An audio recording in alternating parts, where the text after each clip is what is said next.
नमस्कार। आज हमारे पास विश्लेषण के लिए एक बहुत ही दिलचस्प सामग्री है। नमस्ते।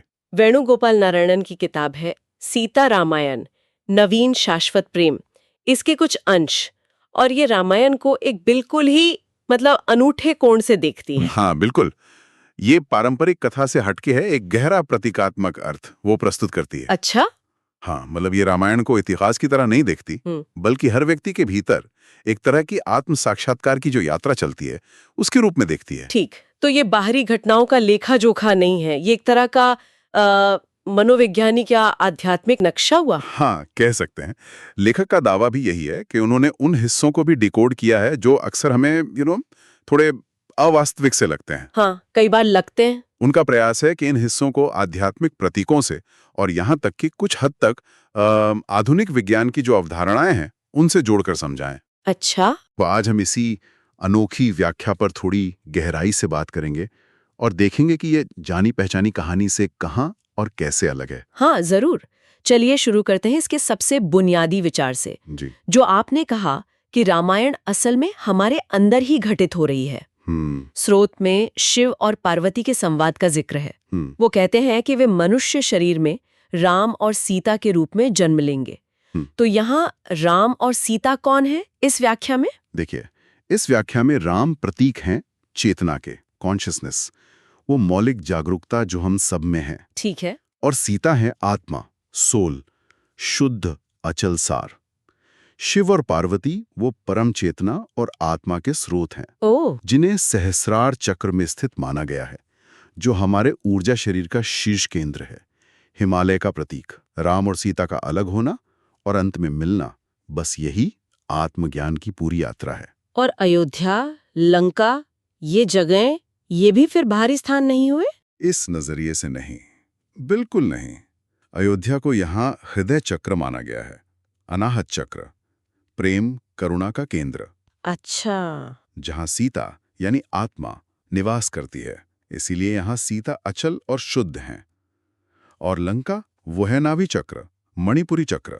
नाभि चक्र? हाँ, अहंकार, शक्ति, इच्छाओं का केंद्र, जहां रावण यानी अहंकार उसका राज है। ये तो शुरुआत से ही पारंपरिक कहानी से बहुत ही अलग है। तो फिर जन्म की कहानी भी अलग होगी? हाँ, काफी अलग, बहुत अलग। इस व्याख्या में राम जन्म से नेत्रहीन पैदा होते हैं।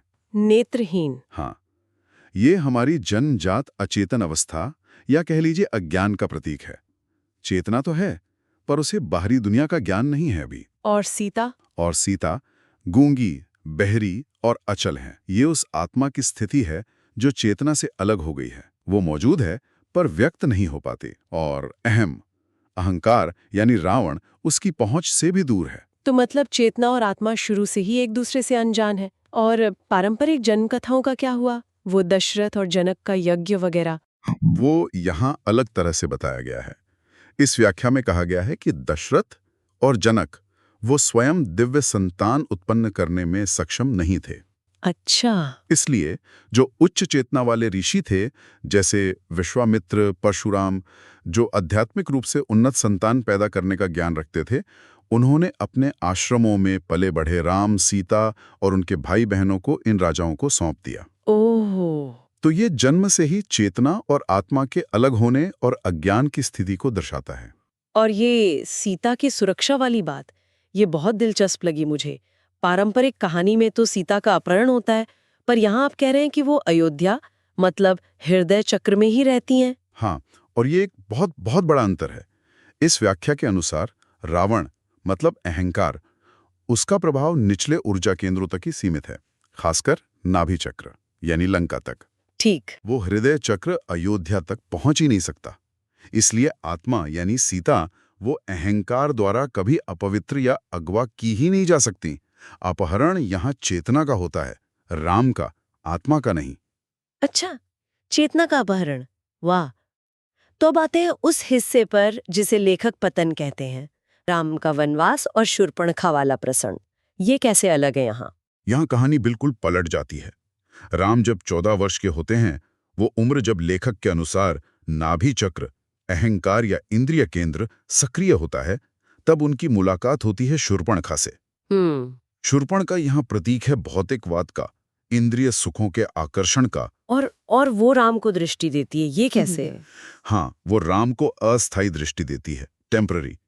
जन्म से नेत्रहीन राम पहली बार दुनिया देखते हैं और स्वाभाविक है वो दृष्टि देने वाली शूर्पणखा के प्रति आकर्षित हो जाते हैं। हाँ, बिल्कुल। लेखक यहाँ कॉनरेड लॉरेंस के इम्प्रिंटिंग सिद्धांत का हवाला देते हैं। जैसे बत्तख का बच्चा जन्म के बाद पहली हिलती हुई चीज को अपनी मां मान लेता है। ओह, हाँ, मैंने सुना है इसके बारे में। बस वैसे ही राम के लिए शूर्पणखा पहली दृष्टि का स्रोत बन जाती है। ओह, तो ये एक तरह का मनोवैज्ञानिक बंधन बन गया। और कई पारंपरिक कहानी की खलनायिका, उनका क्या रोल है यहाँ? यहाँ कई खलनायिका नहीं है, बिल्कुल नहीं, बल्कि वो राम की इच्छा पूरी करने वाली माँ है। इच्छा पूरी करने वाली कैसे? राम शूर्पणखा के साथ वन में रहना चाहते हैं क्योंकि वहीं उन्हें दृष्टि मिलती है, तो कैकेयी दशरथ से अपना वो वरदान मांगकर राम को वन जाने की अनुमति दिला देती हैं। अरे, तो वनवास यहाँ कोई सजा नहीं है, बल्कि राम की अपनी मर्जी से इंद्रिय सुखों की खोज में उठाया गया कदम है। ये तो पारंपरिक कहानी से बिल्कुल ही उलट है। मतलब दोष राम की अपनी इच्छा का हुआ, कैकेयी का नहीं। तो आगे क्या होगा, इसके लिए पढ़े पुस्तक सीतारामायण द इटर्नल लव। पुस्तक का लिंक नीचे डिस्क्रिप्शन में दिया गया है। और हिंदू शास्त्रों को गहराई से जानने के लिए वीडियो को सब्सक्राइब और लाइक करें। तो आगे क्या होगा, इसके लिए पढ़े पुस्तक सीतारामायण द इटर्नल लव। पुस्तक का लिंक नीचे डिस्क्रिप्शन में दिया गया है। और हिंदू शास्त्रों को गहराई से जानने के लिए वीडियो को सब्सक्राइब और लाइक करें।